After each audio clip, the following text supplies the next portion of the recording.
All right, guys. So Joy Reid got cut from MSNBC's late evening program lineup. Her show, The Readout, is now over.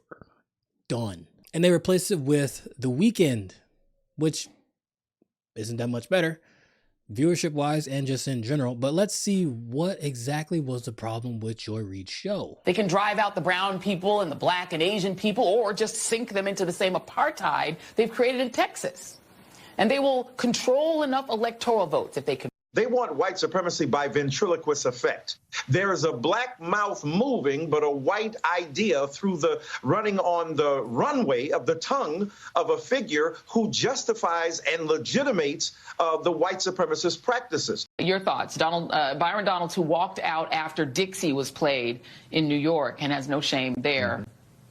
They say he's going to be the governor of Florida now. Yeah, every community has what I call their chickens for Colonel Sanders. Muslims had their halal chickens. The black community has their chickens. Byron Donalds is a grown-ass black man who referred to Donald Trump as his daddy. And what I want to tell the Byron Donalds, and every community's got a Donald. I got a Kash Patel.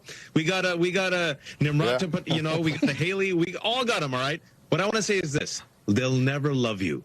They'll never love you. No matter what you do, they'll never love you. You can never wipe out that brown or black skin. But, I feel like the important sort of data point, and Steve talks about it a lot, he's going to probably talk about it a little more tonight, is that these are white Christians. That this is a state that is overrepresented by white Christians that are going to participate in these caucuses, especially tonight. Earlier today, reached out to Robbie Jones, from the Public Religion Research Institute, knowing that we were going to talk about Iowa. And this is a hyper-evangelical white state. And he said the following to me. Iowa is about 61% white Christian. The country as a whole is approximately 41% white Christian. And in Iowa, we're talking about evangelical white Christians. And he said the following. Because I asked him, what do they get out of supporting Donald Trump? Because he keeps losing, he keeps delivering losses and losses and losses. And he said the following. They see themselves as the rightful inheritors of this country, and Trump has promised to give it back to them. All the things that we think about electability, about, what are people gaming out, or none of that matters when you believe that God has given you this country, that it is yours, and that everyone who is not a white conservative Christian is a fraudulent American, is a less real American. Then you don't care about electability. You care about what God has given. But Republican voters don't vote that way. They don't vote based on economics or based on the benefits they're getting economically from the president. They're increasingly, from the Tea Party on, they're voting on race. They're voting on this idea of an invasion of brown people over the border. The idea that they can't get whatever job they want. A black person got it, therefore drive all the blacks out of the colleges, get rid of DEI. That is what they're voting on. They're just voting specifically on racial animus. At this stage, it isn't about economics. No. Returning white Christian men, but also white men and white adjacent men, black men, brown men who are like white adjacent in terms of trying to also be in that dominant position in society. And then you have women who are willing to go along with that, right? There are a certain number of women who are also willing, the trad wife sort of thing. And so what you've seen on this. No, absolutely. I'm sure the doctors are exhausted. And, Jason, there is a term called necropolitics, which is essentially the politics of who gets to live and who gets to die.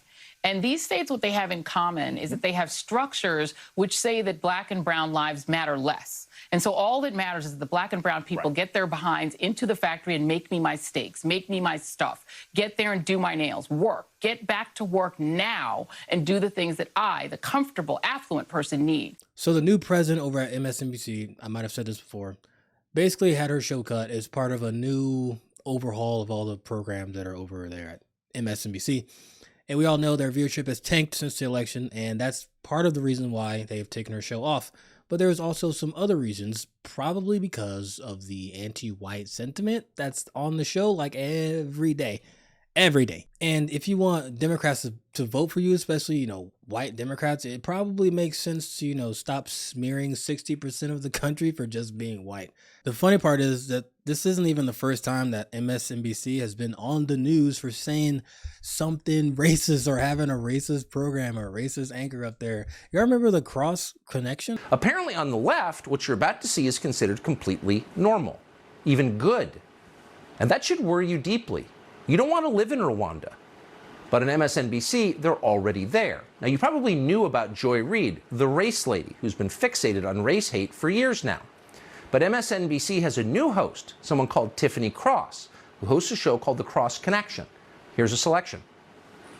Many of us have seen the dangers when powerful white people decide they want something, they annex it. And they've never had a problem replacing the people who stand in their way. We see American white people are going crazy. They're resorting to violence. This is literally what conservative white folks do when they don't get their way. They turn violent. White people deputizing themselves in some position of authority to have jurisdiction over their life when they need to mind their blanking business.